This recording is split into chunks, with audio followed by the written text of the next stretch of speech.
All right. All right. Well, I'd like to thank you for leaving crazy person out of the description. So I thought, I was trying to think, what is the most useful thing that I could, what could I say that could actually be helpful or useful to you in the future? And I thought I'd perhaps tell the story of how I sort of came to be here. How did some of these things happen? And maybe there's some lessons there, because I often find myself wondering, how did this happen? So when I was young, I didn't really know what I was going to do when I got older. People kept asking me, but then eventually I thought that the idea of inventing things would be really cool. And the reason I thought that was because I read a quote from Arthur C. Clarke, which said that a sufficiently advanced technology is indistinguishable from magic, and that's really true. If you go back, say 300 years, the things that we take for granted today would be you'd be burned at the stake for. Being able to fly, that's crazy. Being able to see over long distances, being able to communicate, having effectively with the internet a group mind of sorts, and having access to all the world's information instantly from almost anywhere on the earth. This is stuff that really would be magic, or would be considered magic in times past. In fact, I think it actually goes beyond that, because there are many things that we take for granted today that weren't even imagined in times past. They weren't even in the realm of magic. So it actually goes beyond that. So I thought, well, if I can do some of those things, basically if I can advance technology, then that's like magic, and that would be really cool. And I also had sort of a slight existential crisis, because I was trying to figure out what does it all mean? Like, what's the purpose of things? And I came to the conclusion that if we can advance the knowledge of the world, if we can do things that expand the scope and scale of consciousness, then we're better able to ask the right questions and become more enlightened, and that's really the only way forward. So I studied physics and business, because I figured in order to do a lot of these things, you need to know how the universe works, and you need to know how the economy works. And you also need to be able to bring a lot of people together to work with you to create something, because it's very difficult to do something as an individual if it's a significant technology. So I originally came out to California to try to figure out how to improve the energy density of electric vehicles, basically to try to figure out if there was an advanced capacitor that could serve as an alternative to batteries. And that was in '95, and that's also when the internet started to happen. And I thought, well, I can either pursue this technology where success may not be one of the possible outcomes, which is always tricky, or participate in the internet and be part of it. So I decided to drop out. Now, obviously, fortunately, we're past graduation, so I can't be accused of recommending that to you. So did some internet stuff. Did a few things here and there. One of which was PayPal. And I think maybe it's helpful to say one of the things that was important then in the creation of PayPal was kind of how it started, because initially the initial thought was with PayPal was to create an agglomeration of financial services, so to have one place where all of your financial services needs would be seamlessly integrated and work smoothly. And then we had like a little feature which was to do email payments. And whenever we'd show the system off to someone, we'd show the hard part, which was the agglomeration of financial services, which was quite difficult to put together. Nobody was interested. Then we'd show people email payments, which was actually quite easy, and everybody was interested. So this is I think it's important to take feedback from your environment. You want to be as closed loop as possible. So we focused on email payments and really try to make that work, and that's what really got things to take off. But if we hadn't responded to what people said, then we probably would not have been successful. So it's important to look for things like that and focus on them when you see them, and you correct your prior assumptions. And then let's get to more. Going from PayPal, I thought, well, what are some of the other problems that are likely to most affect the future of humanity? It really wasn't from the perspective of what's the rank-ordered best way to make money, which is okay, but it was really what I think is going to most affect the future of humanity. So I think the biggest terrestrial problem we've got is sustainable energy, but the production and consumption of energy in a sustainable manner. If we don't solve that this century, we're in deep trouble. And then the other one being the extension of life beyond Earth to make life multiplanetary. So that's the basis for the latter is the basis for SpaceX, and the former is the basis for Tesla and Solar City. And when I started SpaceX, initially I thought that, well, there's no way one could possibly start a rocket company. I wasn't that crazy. But then I thought, well, what is a way to increase NASA's budget? That was actually my initial goal.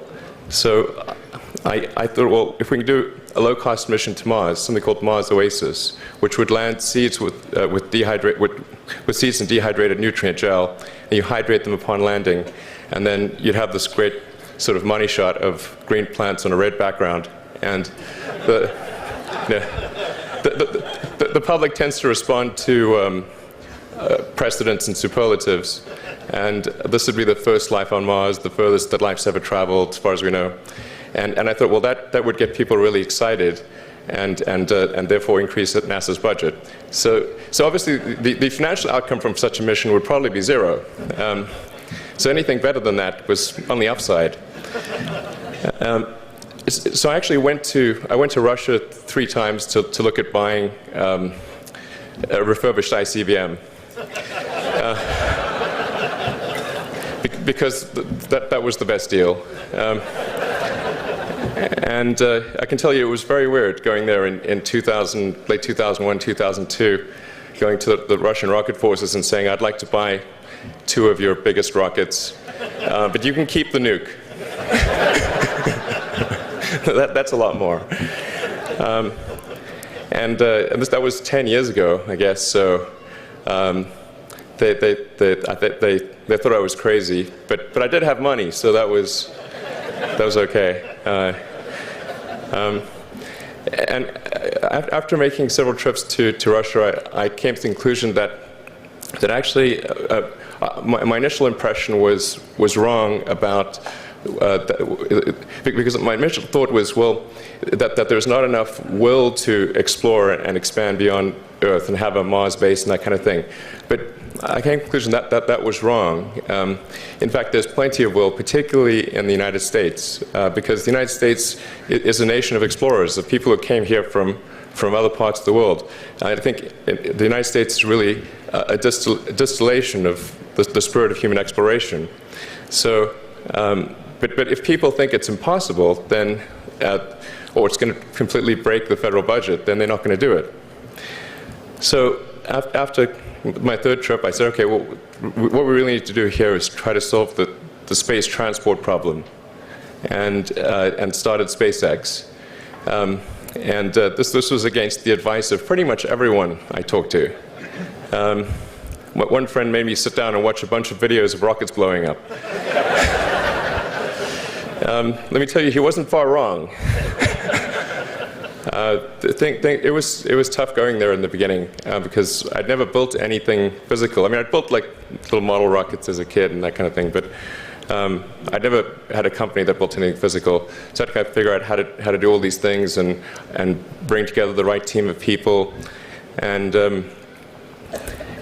so we did all that and then failed 3 times. It was tough going. Because the thing about a rocket is that the passing grade is 100%. You don't get to actually test the rocket in the real environment that it's going to be in. So I think the best analogy for rocket engineering is like if you want to create a really complicated bit of software, you can't run the software as an integrated whole, and you can't run it on the computer it's intended to run on. But the first time you put it all together and run it on that computer, it must run with no bugs. That's basically the essence of it. So we missed the mark there. The first launch, I was picking up bits of rocket near the launch site. It was a bit sad. But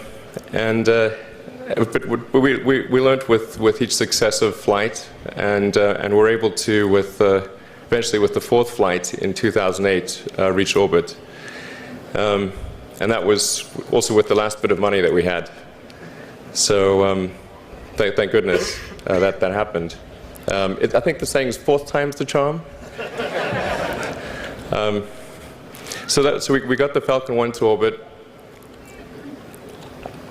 and then began to scale that up to the Falcon 9, which is about an order of magnitude more thrust. It's around 1 million pounds of thrust, and we managed to get that to orbit, and then developed a Dragon spacecraft, which recently was able to dock and return to Earth from the space station. That was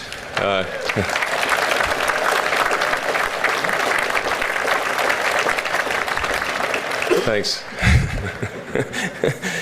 That was a white-knuckled event. Yeah, it's a huge relief. Still can't quite believe it actually happened. But there's a lot more that must happen beyond this in order for humanity to become a spacefaring civilization, and ultimately a multi-planet species. And that's something I think it's vitally important, and I hope that some of you will participate in that, either at SpaceX or at other companies, because it's just really one of the most important things for the preservation and extension of consciousness.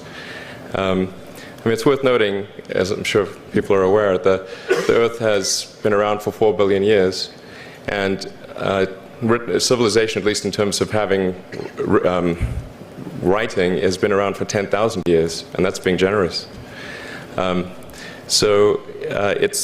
It's really somewhat of a tenuous existence that civilization and consciousness, as we know it, has been on Earth. And I think I'm actually fairly optimistic about the future of Earth. So I don't want to sort of people to have the wrong impression that I think we're all about to die. I think things will most likely be okay for a long time on Earth, but not for sure, but most likely. But even if it's sort of 99% likely, a 1% chance is still worth spending a fair bit of effort to ensure that we've backed up the biosphere, planetary redundancy, if you will. And so I think it's really quite important. And in order to do that, there's a breakthrough that needs to occur, which is to create a rapidly and completely reusable transport system to Mars, which is one of those things that's right on the borderline of impossible. But that's sort of the thing that we're going to try to achieve there with SpaceX. And then on the Tesla front, the goal with Tesla was really to try to show that what electric cars can do, because people had the wrong impression. We had to change people's perception of an electric vehicle, because they used to think of it as something that was slow and ugly and had low range, kind of like a golf cart. So that's why we created the Tesla Roadster, to show that you can be fast, attractive, and long range. And it's amazing how, even though you can show that something works on paper, and the calculations are very clear, until you actually have the physical object and they can drive it, it doesn't really sink in for people. And so that I think is something worth noting. If you're going to create a company, the first thing you should try to do is create a working prototype. Everything looks great on PowerPoint. you can make anything work on PowerPoint. But if you have an actual demonstration article, even if it's in primitive form, that's much more effective for convincing people. So we made the Tesla Roadster, and now we're coming out soon with the Model S, which is a four-door sedan. Because after we made the Tesla Roadster, people said, oh, sure, we always knew you could make a car like that. It's an expensive car, and it's low volume, and it's small and all that, but you couldn't make a real car. Like, okay, fine, we've got to make that too. So that's coming out soon. Yeah, so that's the, I think where things are, and hopefully there are some lessons to be drawn there. But I think the overarching point I want to make is that you guys are the magicians of the 21st century. Don't let anything hold you back. Imagination is the limit, and go out there and create some magic. Thank you.